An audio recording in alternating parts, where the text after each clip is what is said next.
be snuffling and coughing occasionally. Before I bring my wonderful fellow panelists on stage, I just want to make you aware of the fact that as a moderator, I have several principles regarding what makes a really lively, entertaining panel discussion for you, the audience. The first is that I believe that any panel should engender a discussion that is provocative, challenging, lively, and features so many differing points of view that I actually have to pull the panelists off each other before they kill each other. So that's what I hope we're going to see tonight. In that spirit, I also regard a really successful panel as one where I have to do as little talking as possible.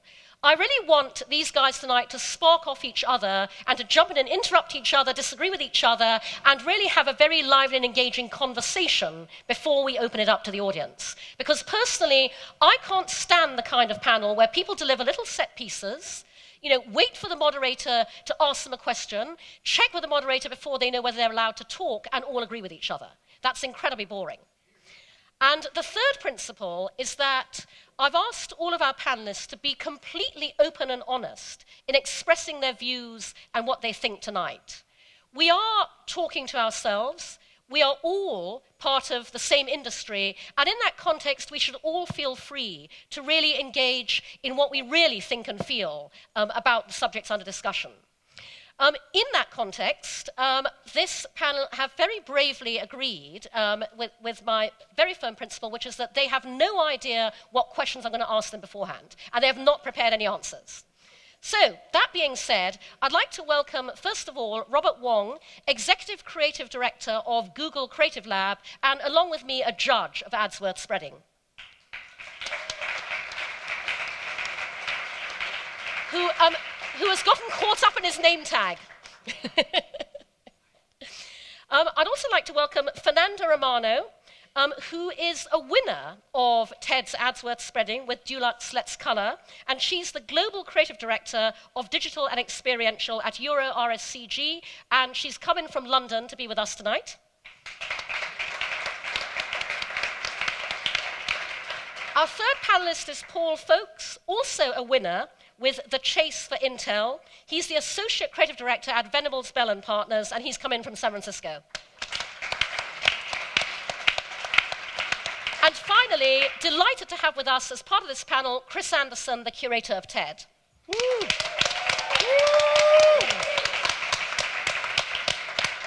And I'm going to ask Chris to just introduce TED Ads Worth Spreading before we get stuck into the panel. Stuck. Don't hurt me, despite what she says.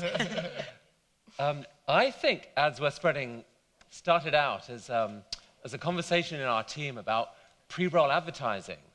Someone on the team said, hey, why don't we have some pre-roll advertising? We could probably make a bit more money from it.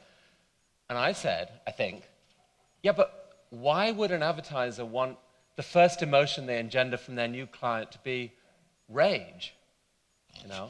Like you click on a video, you see an ad, does that really work?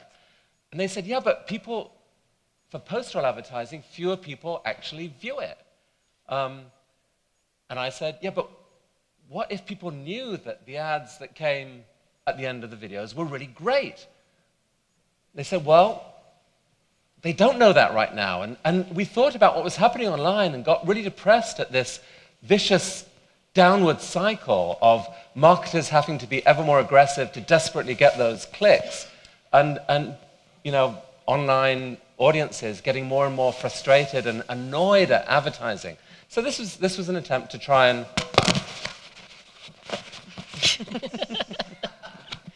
break that cycle. One clarification in the word ads worth spreading. Some people look at that word worth and misinterpret it. Worth is not the same as worthy. These aren't meant to be ads, TED is this lofty thing, ads that make a better world, although we'll take them. An ad can be worth spreading for lots of reasons. It can be funny, beautiful, persuasive, ingenious, crazy, or, worthy. We'll take it all. But that's the way to think about it. The key is just ads that people really want to watch. And we've been absolutely thrilled at the response, at the winners, thank you.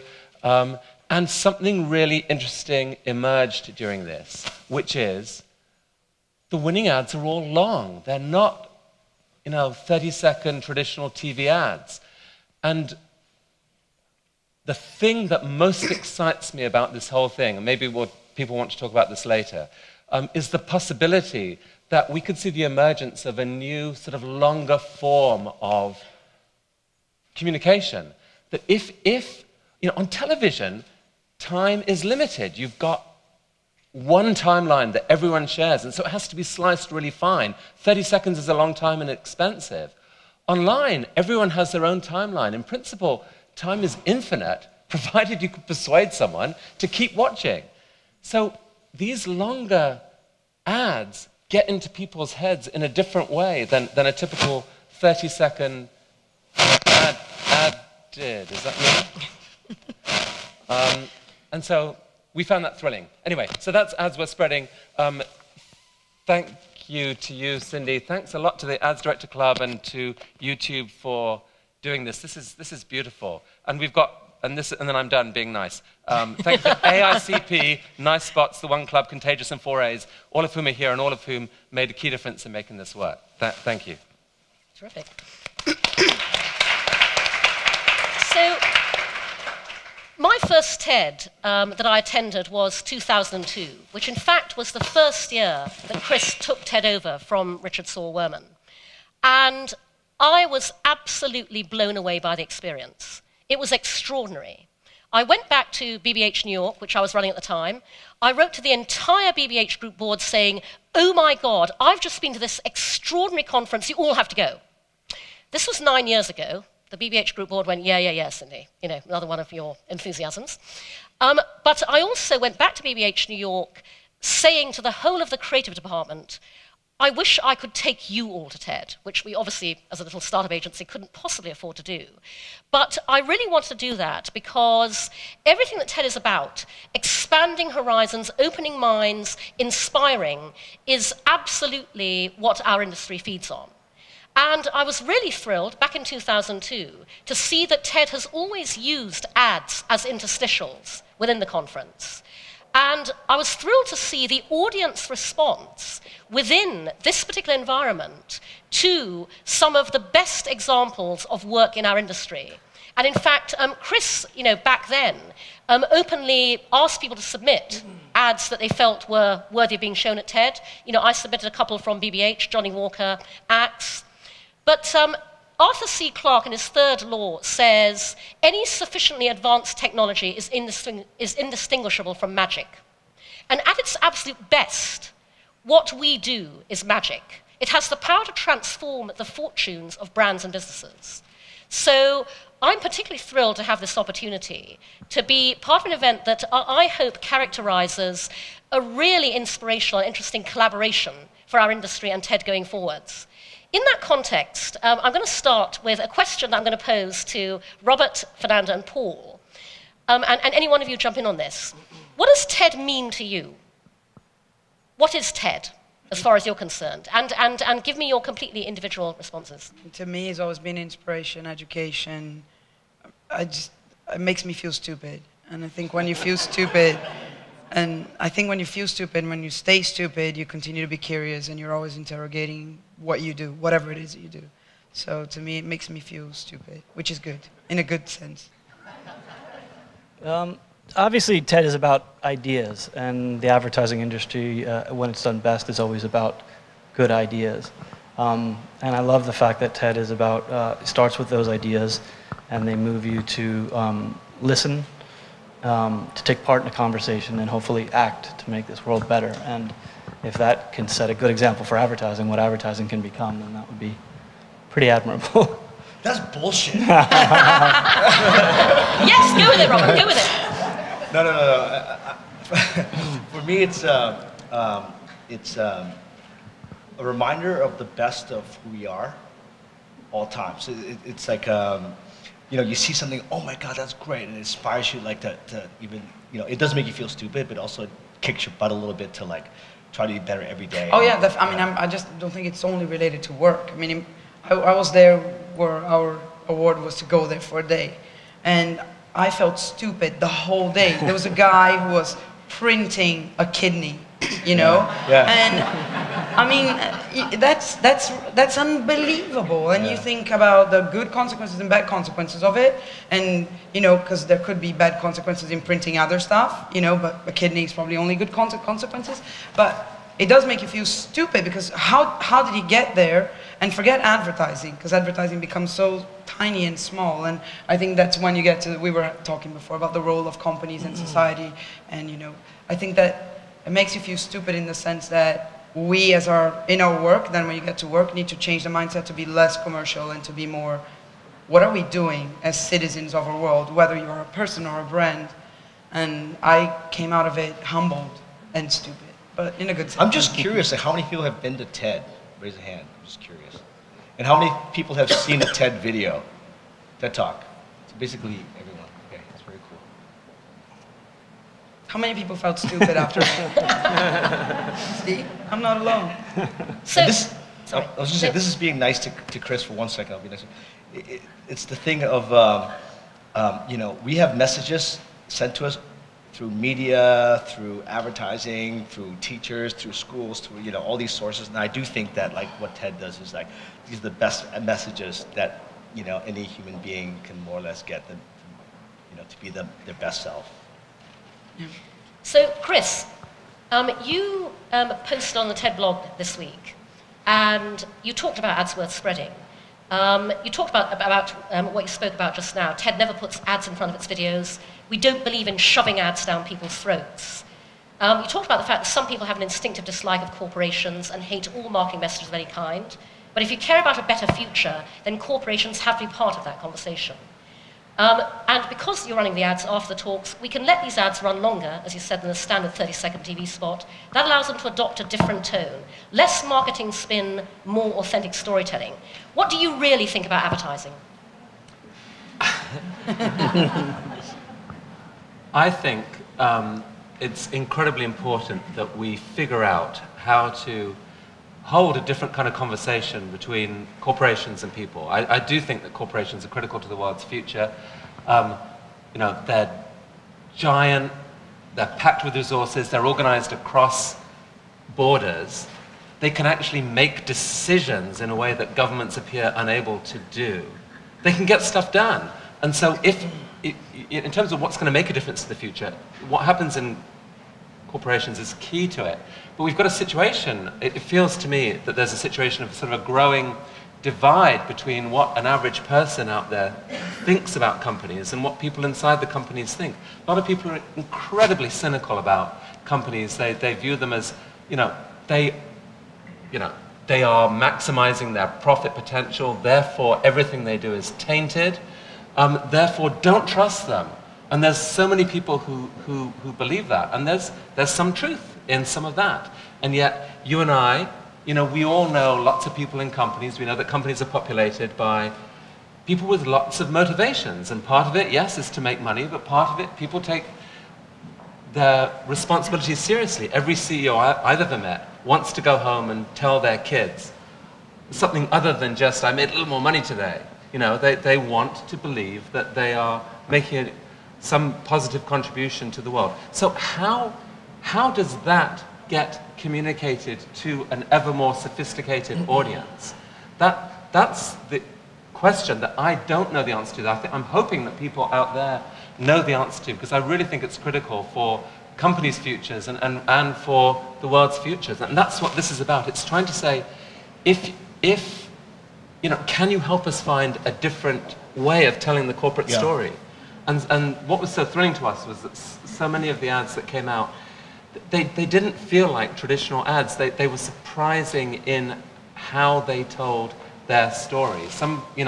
And they ranged from these sort of multi-million-dollar productions through to a couple $1,000s for, Zimbabwean farmer, Alan Savory, talking to the camera. But they were all in their own way compelling. And somewhere in there, I think there's something powerful. I had a moment in design school when I was watching Highlanders. You ever see that movie? Oh, absolutely. And there's a moment where the medieval warriors land in modern-day New York, and and they were disoriented for a second, and then they're like, oh, we have to find the church. And they're like, they're looking over the skyscraper, how are we going to find the church? And the one warrior says like, oh, it's easy, it's the tallest building. Cut, next scene. And I sat there, I could have been under the influence, don't quote me, but I was like, whoa, of course the tallest building is commerce. And so what is commerce telling the world every day, every week? What is a sermon?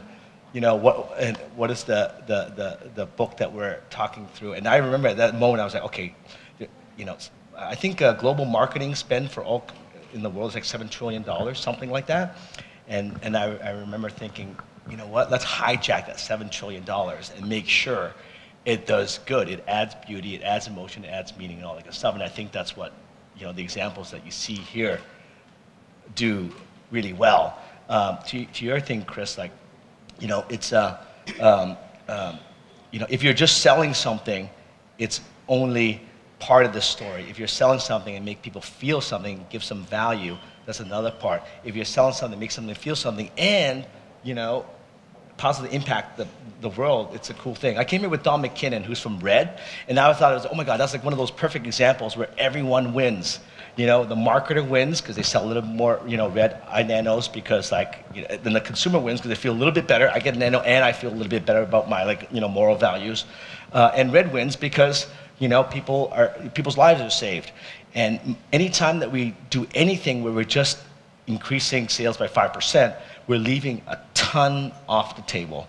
And I think that's what, TED AdWords spreading begins to do, because people like this stuff because it gives you value some way. I think that when we talk like that, it kind of sounds a little bit too worthy, and everything has to be worthy, and I don't think that's the case, especially in advertising, because sometimes you need to advertise beer, and it's going to be very complicated to tell people that there's something good in the meaning of the word good as we're talking here in drinking beer or buying beer. I think that the thing is, what happens now is that it's such a transparent world that you can see through the corporations. So there is something good in drinking a specific beer because that beer has a brewery in I don't know what city that employs I don't know how many thousand people that then need, if that brewery makes a profit, then those people can pay for education and this and that for their kids who are going to grow up to be better citizens, blah, blah, blah. So there was a time when the corporation was marginal to society and society had to rule itself with government and maybe some nice citizen here and there or NGOs or whatever. I think what's happening now is the corporations understand that they need to be part of society somehow. And if you're just selling Axe so that 17-year-olds can get laid, that's doing good too, because, they get laid. They get laid. And, but I think that there's good in that as well. And I think if we just strip the worthiness, and I think that's the good thing of explaining the worth, that if we understand that we need to play ball as people with people, and brands have become people because they have a Facebook page and friends and this and that, then everything is easier, because the story I need to tell about myself is a story I need to tell about a brand, and advertising is less buy me, and have a chat with me. And maybe that can become more interesting. So advertising can be quite annoying, but I think if we think like that, it could be quite cool. That's where I think the opportunity lies for advertising agencies. In a lot of cases, when you start working on a brand, you are helping put them into clear, concrete words, who they are, what they stand for. By helping them shape a better mission statement, a more worthy mission statement, that starts to guide internal behavior. For Intel, we came up with the tagline, Sponsors of Tomorrow, and that became a guide for people. They said, yes, that's what we do. Every day we try and create a cooler tomorrow. That's why I'm here. That's why we do things differently this way. Now, those mission statements can include more worthy goals that make the world a better place. And that will start representing itself and expressing itself through the products they make, the services they deliver, the way they behave in their local environments. And for instance, with Walmart embracing sustainability, it's easy to see how they make a big decision like that and how it affects people's buying patterns, and all of a sudden the world starts to become a better place because of a corporate action and a corporate mission statement. I agree with your point, you're right. It's not about making a better world. Yeah, but it is about a value exchange. Just because I do believe most advertising is spam. Because just because you paid for it doesn't mean anyone's listening. Yeah. You know, and you know, most of the time you're annoying. Yeah, irritating. But so you're right, selling beer. But if you can make me laugh, I'm like, okay, that was cool. That's Thank you doing for good that. too, Yeah, right? Yeah, you made me laugh Yeah. for 5 minutes, 5 seconds. Or 30, or 55. It's interesting to talk about companies because anyone in this room who works in the advertising industry knows that you don't get to make an ad worth spreading unless you have a client worth spreading. Oh, as it totally. were. And I'm interested in, you know, particularly you, Fernando and Paul, tell me about your client relationships that, I mean, enabled you to actually create the work you did. But generally, you know, how many clients espouse the way of thinking we're talking about on the stage? And actually, I'm also interested in what your clients think about TED and the Ads Worth Spreading initiative, given that their brands won these prizes. I haven't had that many clients worth spreading in my work life. That's sad. But at Axel Nobel, the guy, the CEO, the way I talk about him, people think I'm in love with him. I'm not, I promise you. Plus, he's Dutch and he's, you know, like not very tall and stuff. And he's not my type. Digging a deeper But, hole every time you say But he's this really cool guy, and he's brave, and he's a visionary, and you know, this guy is a guy who goes into a room and says, "I'm gonna change the world." And you know, now he has his mindset on the fact that he's going to paint a Brazilian favela. He's going to go into a favela in Rio, and he's going to paint the place for the Olympics in Rio. He's decided that he's going to do it. Now, the favelas are like the mafia, you know, it's like there's guns around and drug trafficking. It's not going to be an easy task, but this guy has decided he's going to do it. That is a guy worth spreading, you know, that's a brave guy, that's a guy that is interesting to work with, is really, really brave, and he, you know, he has a vision, and the vision we add color to people's lives was the brief, which is the other thing. You hardly ever get a brief that is one line. It's always, oh, we do this, and by the way, can you also say these other 10 things? And this guy said, you know, we add color to people's lives. So we had the CEO, visionary. We had a CMO, brilliant as well, amazing woman who was very driven. And she's like, I don't need anybody's approval. I know what we're doing is right, so we're going to go for it. And we developed you know, this trust relationship that made it possible for the work to come out. Now, was that easy? No, because a corporation is like a country, especially a global corporation. Then it's like multi-countries. So you have all the regions and the local markets were like, I don't want to be part of the global vision, and I don't know, and yeah, I need to sell here in my little market. So you're exposed to that as well. So a good client, a client worth spreading, will separate us from that as much as they can, and sometimes they can't, and we get burned in the way, and it happens all the time. But I think the big thing is a person who knows a client or a group of clients who know what they're going for, who know why they're doing it. So if you get this guy talking about their vision and why they're doing it, he's going to say everything I said. You know, we have a role in society. This is why we need to do it. We can't just go and do profits. I have kids. You know, what world am I going to leave for my kids? But he's the relative rarity. Exactly, he is. Did everyone see the Dulux ad? Because no one saw the Dulux ad. No. Because what was striking about that is that one thing that we loved about it was that because it was based on at its heart on an authentic act of corporate generosity around the product, it meant that as well as being beautiful, it actually it worked as an ad. I mean, it was you know, the pieces linked together. It wasn't just a beautiful film with a logo stuck on at the end that bore no connection. Yeah, I mean, it was born out of our thing that they had done one event in Brazil where they went and painted a street in São Paulo, but only the employees painted, and then they documented it, and they were really moved about the fact that they had done it. And when they briefed us and showed us the video, we said to them, this is all very nice, but this is corporate social responsibility. Your employees went and painted it, and if you want this to be a for-profit thing, it needs to be, the consumer needs to be part of it. So you need to tell people to do it with you. So that's how the collaborative events were born. And then we had these 4 events that happened, and the local communities painted with us. But, you know, the reason we were selling color paint is not just, I mean, color does add to the mood, but there's more money to be made on color paint than on white paint. So the whole thing is for profit.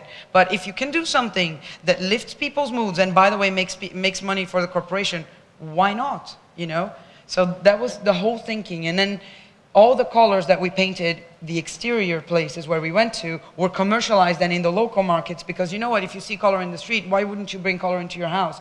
And then the continuation of the campaign was bring color into your house. So there was a thinking, there was sell paint. And in, you know, if you can make people happy while you're doing that, that'd be cool too. Paul, your client relationship. Intel is one of the most innovative companies in this country and has been for the last 40 years. So I think the relationship with my client was all about being on the same page, and the understanding that it's not enough to talk about innovation, you have to walk the walk. You have to be innovative in your marketing as well as the products you release. So once we got on the same page in that regard, it sort of naturally leads you down that road. And it's, you know, being a giant corporation like Intel is, it's hard to get things approved globally. But that mindset, that vision is what, you know, carried it through. Earlier on in this conversation, some of you guys were doing our classic thing of beating ourselves up about how much crap we produce as an industry. I'm interested in a scenario where potentially TED ads worth spreading could become a gold standard. What's the opposite? What do you guys, all of you, consider ads not worth spreading? What would you like to see terminated in our industry and in the advertising landscape as a result of elevating the great and managing to filter out the bad? I think anything that goes by lowest common denominator and treats people like they're stupid, I'd really like to not see that. So those, and I still get that kind of brief. Can you please do a demo that explains exactly how a product works? Because people are stupid, they won't figure it out, you know? So that definitely. I'm sorry, but I'm gonna do the girl talk here, but things that objectify women way too much. I'm maybe personal, but I'd really like to see that gone because I find it offensive. And I'm judging an award show this week and I'm seeing lots of that and it's offensive. And if you think you can get away with it, I'm all right with acts and guys getting laid, and that's fine when the women are in that context because you're not objectifying women, you're making fun of the boys. So I'm not against that, it's not that. But I saw this thing for a car in Japan where you did, I mean, it was actually funny, but it was, so you did a test drive, and it was a virtual test drive, and you went into the car, and you could choose between 4 girls.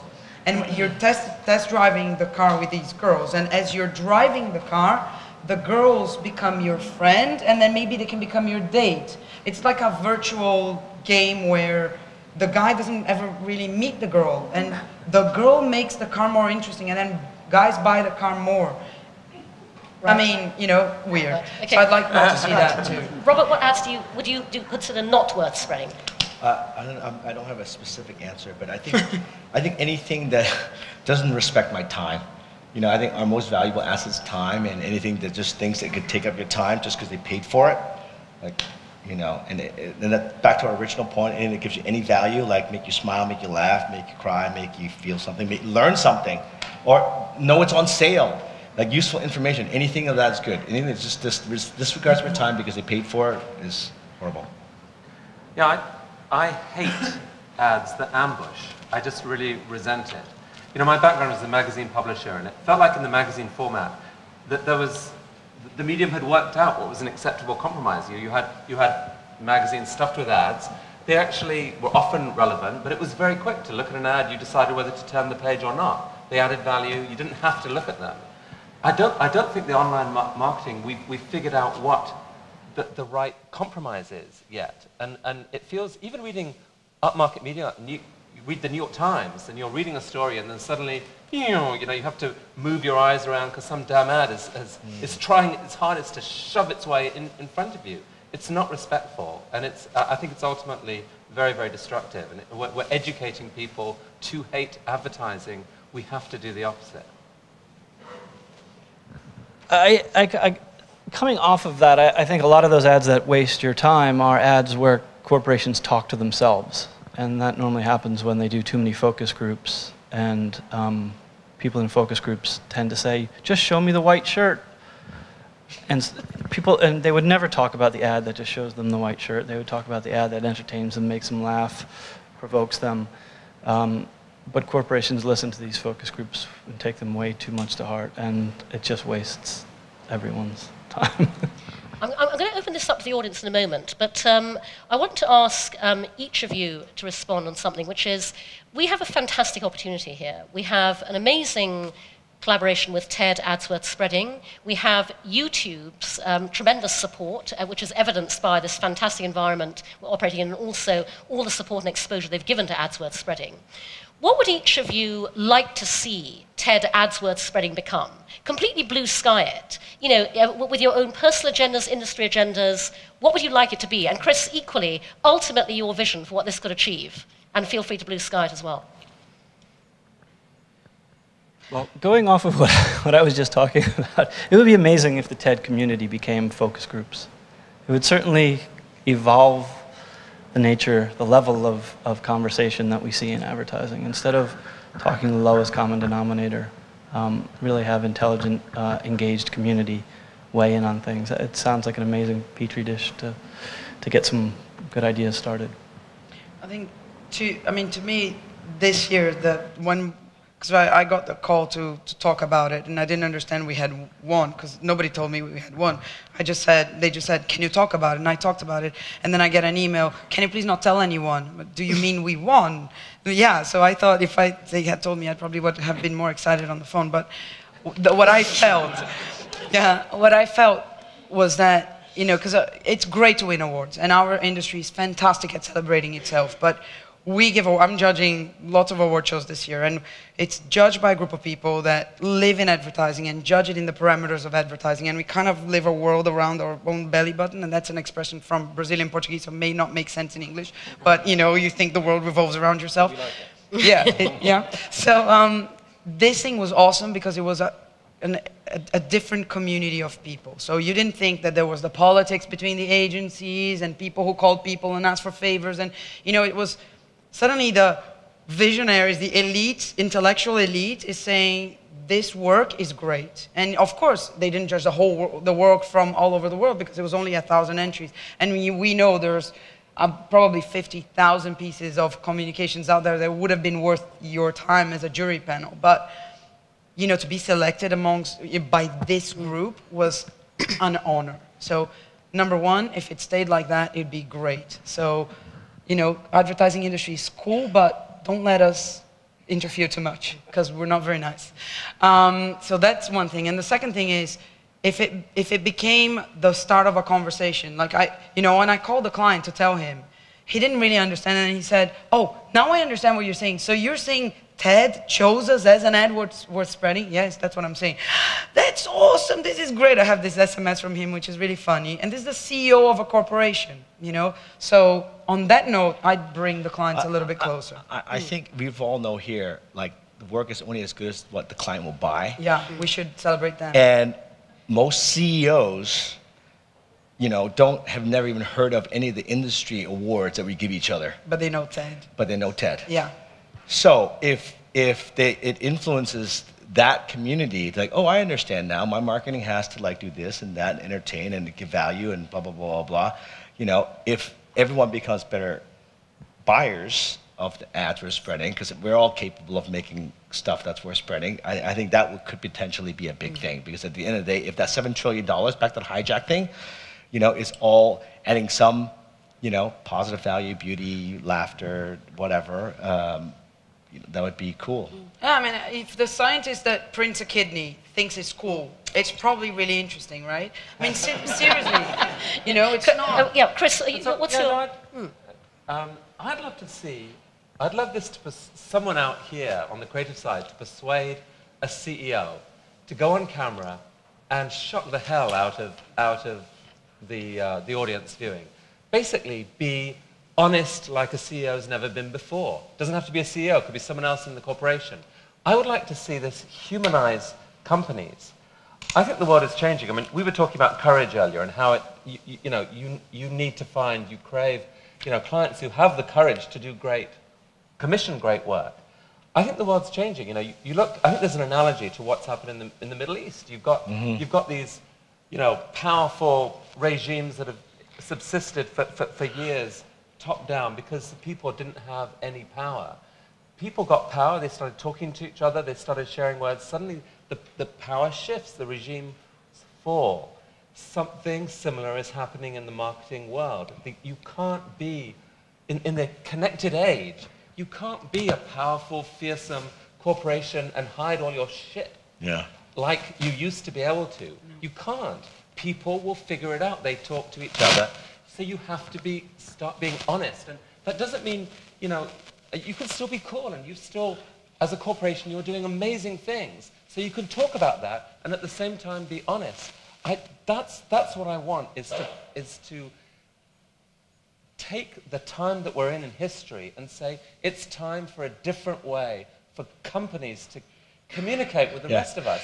And the ones that do, the ones that will step up and be courageous, are going to get a huge dividend. Because they'll be first, they'll be the pioneers, and they'll get cheered by everyone for doing it. And I think honesty is not natural. It's incented. You know, you've all done the studies of like smart kids. They lie more than like the less smart kids. Because they're all in pursuit of what they really want to gain and blah, blah, blah. So in this transparent world, as blah, to your point, there's a stage that they cannot, they're incented not to lie, they're incented to behave better, and they're incented to communicate the true thing. And, you know, we have this thing now, we talk about our, you know, everyone knows about the creative brief, and that's the thing that starts off all projects. We're like, hey, if anyone takes your creative brief and found it in an airplane because you left it there and ran it on the front of the New York Times as a statement of your company and your brand and your ambitions, like, would you be proud or would you like get fired? Yeah. And that, you know, if you start, you know, with the transparency, you can't hide. And so that brief better have that, you know, like thing that, okay, you know, and if you start with a good brief, then you can actually start with, you know, end with like great work. It's time to open it up to Q&A chat. So anybody in the audience who'd like to ask any member of the panel or the panel in totality something? Yes, over there. I'm going to show my age for a second, but I was brought up in London and grew through advertising in agencies like CDP, where the creative director had the nth degree of, that was it. No account man could change what he wanted, and also, originally when I started doing the early work with BBH, it was exactly the same then. People really believed in the work that they were doing. And that was it. If you didn't like the works, CDP used to say to you, there's the fucking door. Here, everybody just goes, oh, you know, here's another one, here's one, we're a bit too scared. You have to have the agencies really believe in the work that they're doing and take the risk sometimes that somebody is going to walk out the door sometimes. But everybody kowtows down here and gives away the whole time. So to hear you say that people have to take the courage used to be there. What you've got to do is you have to get the courage back again.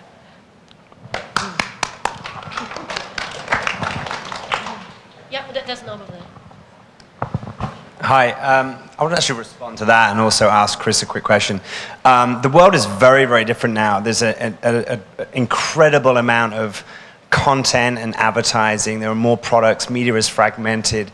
And so it's very difficult, it's very challenging, I imagine, for the advertising industry and for agencies in particular to gain the courage and get behind the sort of brands that are uninteresting and uninspiring.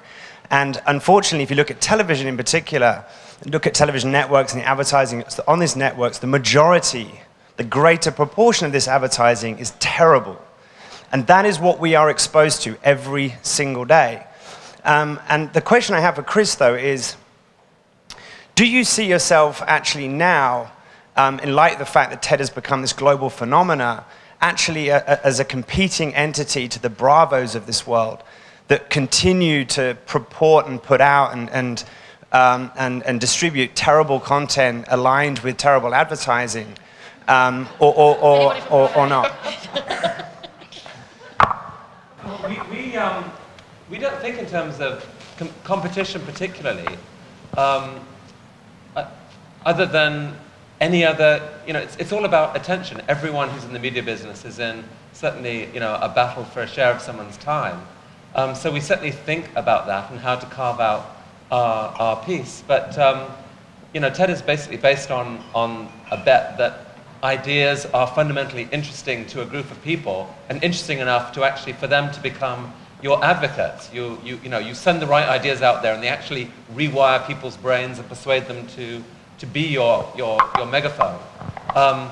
So I've got nothing bad to say about Bravo or anyone else. I do think that this whole, every time there are big technology shifts, new media units emerge. And I don't think that the video unit for online has emerged properly yet. I think it's still far too stuck in what television advertising was. And it's really amazing how when you change the rules, things change. Twitter, you know, you have this weird constraint of 140 characters, suddenly this whole thing takes off. A TED Talk at 18 minutes, you know, on the one hand, allowed something very different than a 45-minute talk.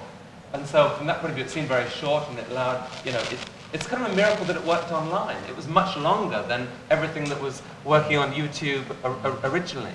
But it emerged, and it somehow found a place because it was passed on by individuals. I believe that there is out there an amazing form of corporate communication for the internet age. And it's not all going to be about video, it's about lots of other interactive pieces as well. But I think the first thing to think about is time, it's the length of it. Why are we still thinking 30 seconds, 15 seconds? The only reason we're thinking about it is because we're thinking ambush marketing, that's the most you can get away with. Put that away and think about permission, you know, making someone want to watch something, and then ask what is the natural length to tell a story. And I think we'll end up in a different place. I don't know what that place is, but I'm really excited to find out. No, we talk a lot about it at YouTube. Like you can't buy time. You know, on YouTube, you have to like earn time. Period. You know, one of the submissions, Intelligentsia, I don't think it made it in the final thing, but it was a barista talking about how to make the perfect espresso. Yeah. And it was 6 minutes long, maybe. And I watched the whole thing, and I've been making better espresso and telling other people how to make better espresso. And I worked at Starbucks, you know. And so I was like, I learned something, and it was so freaking cool.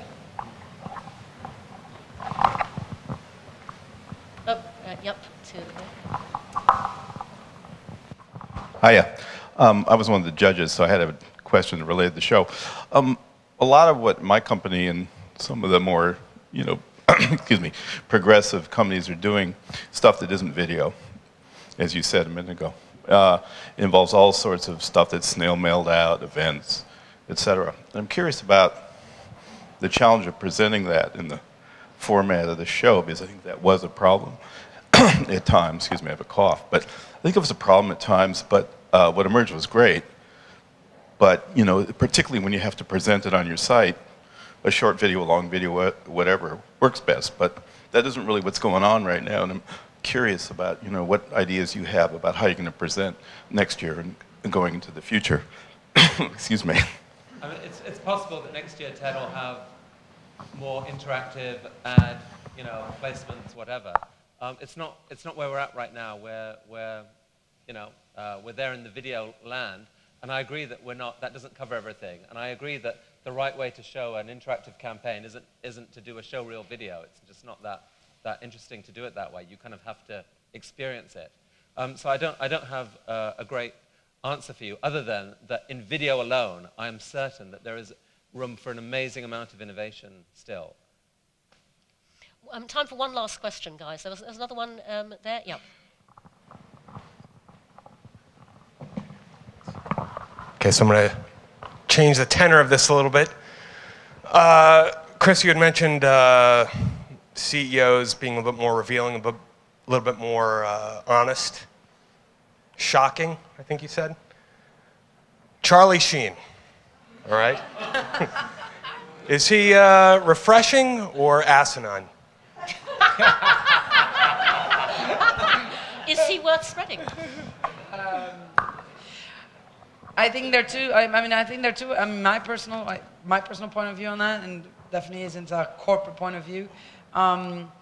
There's a part of it that's really funny because he's making fun of the whole media industry and the whole thing. But I think when a guy gets to the point where he's such a public figure, and there are so many people who look up to him, sadly, but there are a lot of people who look up to him, and a lot of them are way too young to have any, you know, proper judgment. I think you have a responsibility when you're a guy like that. You know, it's like athletes when they take drugs or do wrong things. You know, they have a responsibility. They're a public image. And I think he's a public image. And some of the things he said, we could live without. He could have been as smart and as spreadable without having gone that far. But maybe I'm square. I don't know. What does the rest of the panel think about Charlie Sheen? Good note to end on. You like him? We don't, for some reason, have a speaker invitation out to him just yet. And I think on that note, we'll wrap it up. Guys, I think you'll agree, my panelists have totally delivered on my original brief. Please give them all a big round of applause. And do come and join us for drinks now, and you can ask any questions about Charlie Sheen or whatever out there. Enjoy.